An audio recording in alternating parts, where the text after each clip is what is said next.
Hey guys, welcome to the channel. This is my 2024 BMW M2, and in this video I want to go over how much I paid for this M2, what the monthly payment is, how much I put down, interest rate. I want to go over all that information for you guys just because I like being transparent and also like talking about money and numbers and all that stuff. So let me give you guys a quick little walk around. Just so you guys know, my M2 is pretty loaded up.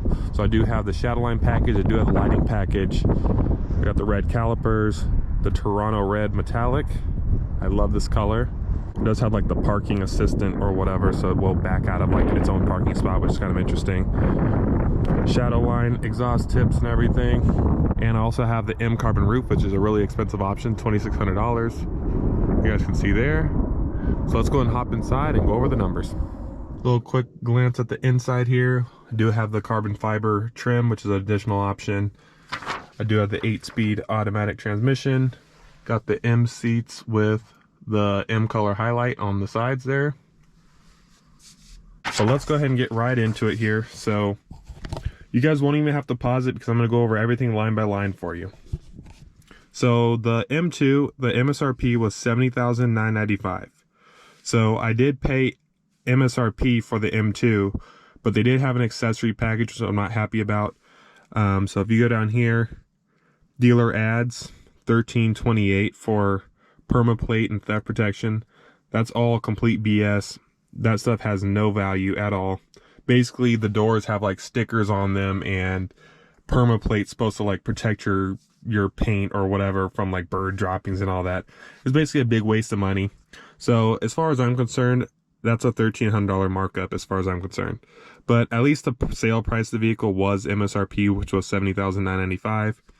Dock fee, I bought it in California. Dock fee is capped at $85. So $85 dock fee. Trade-in, I didn't trade anything in. I still have my Golf R. So the total taxable amount was $72,408. Sales tax, if you take delivery of a car in California, this is news to me, by the way. If you take delivery of a car in California, you have to pay California sales tax. If the sales tax is higher than where you're registering the car, then you're shit out of luck, which I am. So check this out. So the sales tax rate here in Vegas is 8.375. I live in Nevada, by the way, Las Vegas, Nevada. So I paid an additional $1,357 in sales tax just by taking delivery in California.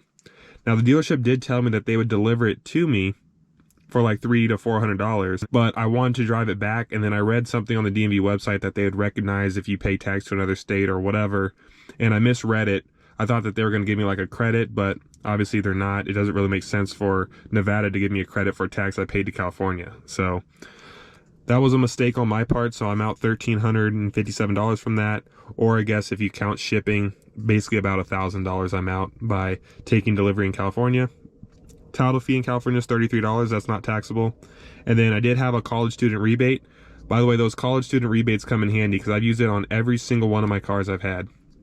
So college student rebate, $1,000 off. And then the grand total out the door price was $78,862 with taxes, fees, everything. So if I were to write a check for the vehicle, it'd be this amount right here. So now let's go ahead and talk about the finance details. So if you go over here, I did put $10,000 down for no particular reason other than the fact that I just like to finance basically just the car itself and not finance taxes and fees too. Because there is an interest rate, as you guys can see here.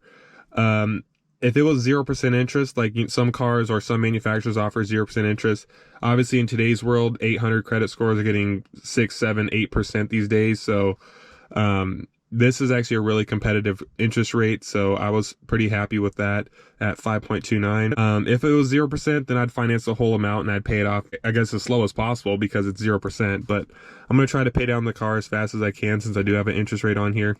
The monthly payment is $1,311. I did 60 months because the rate was a little bit lower. If I did 72 months, the rate would be 5.79, and this would be the payment. It'd be $1,138 for 72 months at 5.79.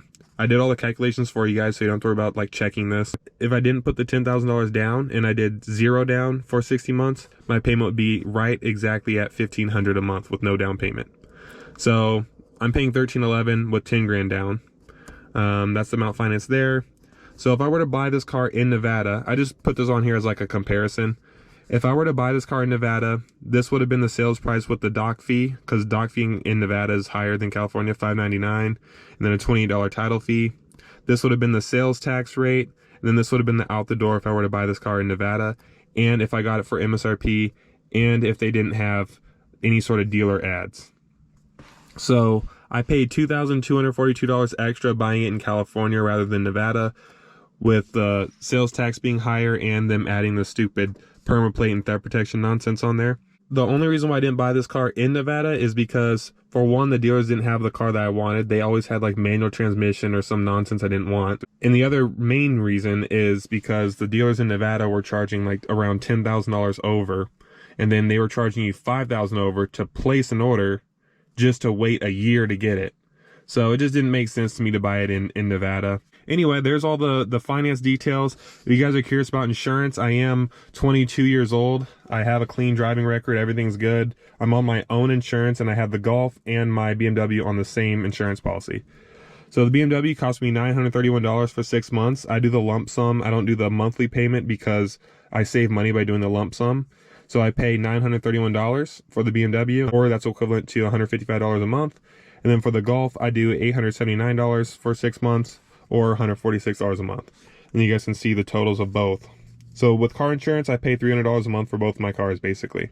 Did I get absolutely hosed on this car deal? I bought 4 cars so far. The EcoBoost, I was really happy with my deal. The GT, I was really happy with my deal. The GTI was okay. The Golf R was okay. And then this one's kind of meh. Because obviously, in my ideal world, it'd be MSRP plus tax, or it would be slightly below MSRP plus tax.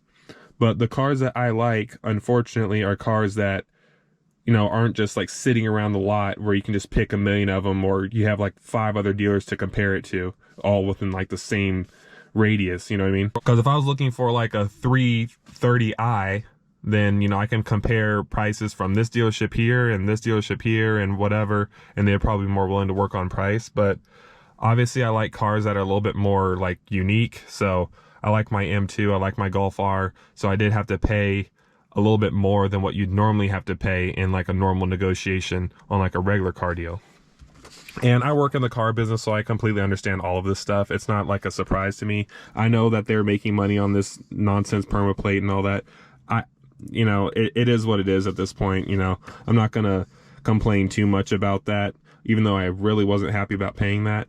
So one thing you could do is you could just tell them to reduce the MSRP by this amount so that you technically don't have to pay for it. But I don't know.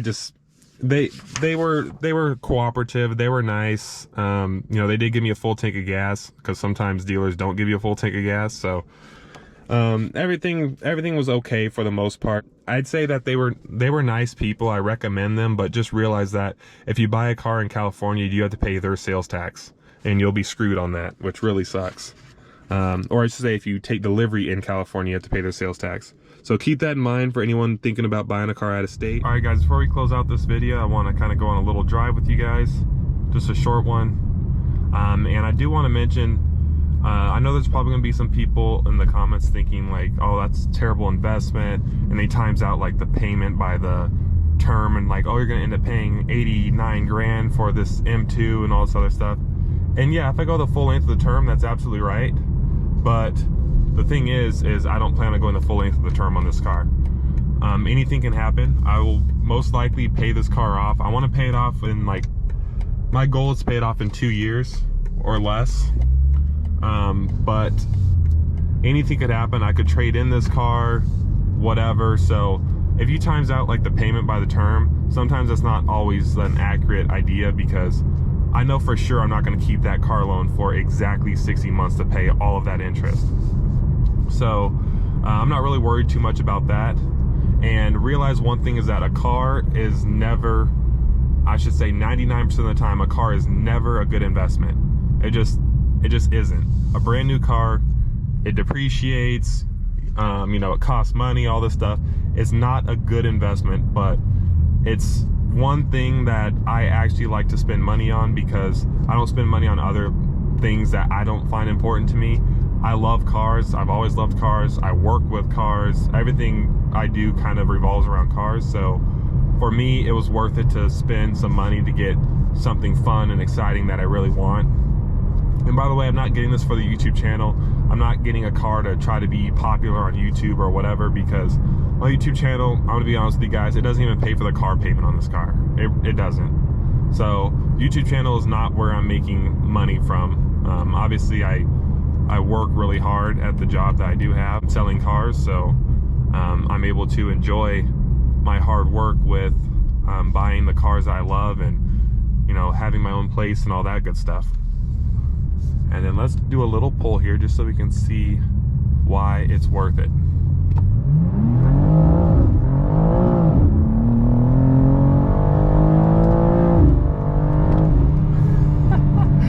God, this car is so fast. Oh my God. Woo! See, the smiles is worth it.